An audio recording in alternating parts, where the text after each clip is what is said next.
உங்கள் வீட்டு பசங்கள்லேருந்து பெரியவங்க வரைக்கும் பருப்பு உருண்டை குழம்புனா வேணான்னு சொல்கிறாங்களா? அப்போ இந்த வாழைப்பூ பருப்பு உருண்டை குழம்பு ஒரு முறை செஞ்சு பாருங்கள். வேணும்னு சொல்லி கேட்டு கேட்டு வாங்கி சாப்பிடுவாங்க. அப்படி ஒரு சுவையாக இருக்குங்க. வாங்க இந்த டேஸ்ட்டான வாழைப்பூ கோலா உருண்டை குழம்பை எப்படி டேஸ்ட்டாக வைக்கலான்றதை பார்த்துடலாம் வாங்க. இதுக்கு முதல்ல நான் வாழைப்பூ வாங்கிட்டேங்க. வாழைப்பூ வந்து ஃப்ரெஷ்ஷாக இருக்க மாதிரி பார்த்துக்கோங்க. வாழைப்பூ ஃப்ரெஷ்ஷாக இருந்தால் தான் உருண்டை குழம்பு ரொம்ப ரொம்ப ருசியாக இருக்கும். சில பேர் பார்த்தீங்கன்னா உருண்டை குழம்பா வேண்டான்னு சொல்லுவாங்க. ஆனால் இந்த வாழைப்பூ போட்டு செய்கிறதுனால ரொம்ப ரொம்ப சுவை அதிகமாக இருக்குன்னு தான் சொல்லணும். இப்போ நம்ம வாழைப்பூவை வந்து ஒன்றொன்னா வந்து பிரித்து இந்த மாதிரி க்ளீன் பண்ணி வச்சிடலாம். இது மேலே பார்த்தீங்கன்னா மேலாவில் ஒரு இதழ் மாதிரி இருக்கும். அதையும் எடுத்துட்டு அதில் உள்ள நரம்பையும் எடுத்துட்டு இந்த மாதிரி வச்சிருங்க. இப்போ ஃப்ரெஷ்ஷாக இருக்குது பாருங்கள் வாழைப்பூ.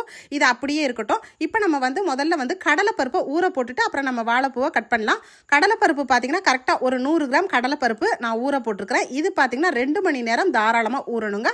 அப்படியே இருக்கட்டும். இப்போ வாழைப்பூவை பொடிசாக கட் பண்ணி நம்ம மோரில் தாங்க போடணும். அப்போ தான் வந்து வாழைப்பூ வந்து கருக்காமல் இருக்கும். இந்த மாதிரி பாருங்கள். இப்போ வாழைப்பூவை நம்ம ஒரு 5 நிமிஷம் மட்டும் இது மாதிரி வேக வச்சிருங்க. வேக வச்சு தண்ணியை வந்து வடித்து எடுத்துருங்க. நான் வேக வச்ச வீடியோ ஸ்கிப் ஆயிடுச்சு.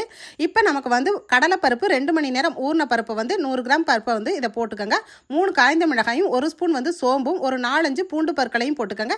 இதை வந்து நல்லா கொரன்னு மிக்ஸி ஜாரில் அரைச்சி எடுத்துகிட்டு வந்துடலாம். நம்ம அரைச்ச விழுதோட நம்ம 1 கப் வாழைப்பூ வேக வச்ச வாழைப்பூவை பொடிசாக கட் பண்ண வாழைப்பூ இதோட சேர்த்துருக்கோம். இதோட இல்லாமல் சின்ன வெங்காயத்தை மெலிசாக ஸ்லைஸாக கட் பண்ணி ஒரு 12 வெங்காயத்தை இதில் வந்து மெலிசாக போட்டு லைட்டாக ஒரு பிஞ்சு மஞ்சத்தூள் உப்பு போட்டு நல்லா பிசைஞ்சு இப்படி குட்டி குட்டி உருண்டைகளை நம்ம உருட்டி வச்சிடலாங்க. இந்த மாதிரி உருட்டினது சப்போஸ் உங்களுக்கு வந்து தண்ணி சத்து கொஞ்சம் அதிகமாக இருக்க மாதிரி தோணுச்சுன்னா லைட்டாக அரிசி மாவு கூட கலந்துக்கலாங்க. இந்த மாதிரி உருட்டி வச்சிருங்க.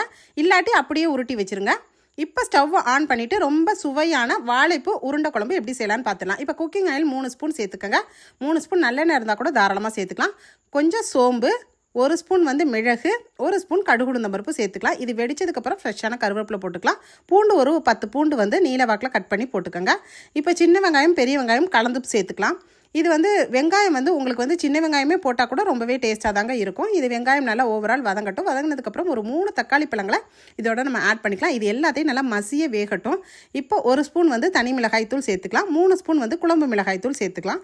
இதையும் பார்த்தீங்கன்னா இந்த வெங்காயம் தக்காளி பூண்டோட நல்லா வதக்கிடலாம். வதக்குனதுக்கப்புறம் நம்ம தண்ணி சேர்த்துக்கலாம். இப்போ பச்சை வாசனைலாம் போய் நல்லா வந்து இந்த எண்ணெயிலே வதங்கினதுக்கப்புறம் தண்ணி இதில் சேர்த்துக்கலாங்க. கரெக்டாக வந்து ஒரு செம்பு, அதாவது 2 டம்ளர் அளவுக்கு தண்ணி நான் சேர்த்துருக்கேன்.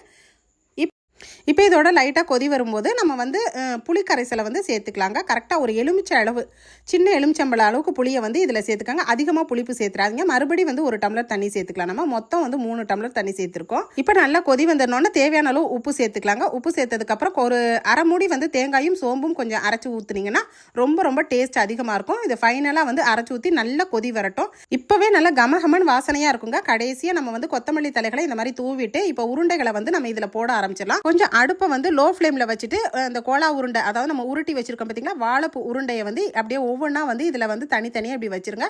வச்சுட்டு லைட்டாக லோ ஃப்ளேம்லேயே வைங்க. ஒரு 5 நிமிஷம் குக்கானா போதுங்க. சீக்கிரத்திலே வந்து உருண்டை குழம்பு உருண்டை வந்து வெந்துடும். ஸோ அதிக நேரம் வேக வச்சிங்கன்னா உருண்டைகள்லாம் அப்படியே உடைய ஆரம்பிச்சிடும். அதனால் வந்து கரெக்டாக ஒரு 5 நிமிஷம் குக்கானதுக்கப்புறம் நீங்கள் ஸ்டவ் ஆஃப் பண்ணிடுங்க. ஸோ பர்ஃபெக்டான உருண்டை குழம்பு வாழைப்பூ உருண்டை குழம்பு ரொம்ப சூப்பராகவும் சுவையாகவும் ரெடி ஆயிடுச்சு. ஸோ இது வந்து சுடு சாதத்துக்கு தாராளமாக வச்சு சாப்பிடலாம். நான் வந்து தோசைக்கு தாங்க வச்சு சாப்பிட்டேன். செம்ம டேஸ்ட்டாக இருந்தது. ஸோ நான் இன்றைக்கி செஞ்சு காமிச்சிருக்கேன். இந்த வாழைப்பூ உருண்டை குழம்பு வீடியோ பிடிச்சிருந்தா லைக் பண்ணி நிறைய ஷேர் பண்ணுங்கள். தேங்க்யூ.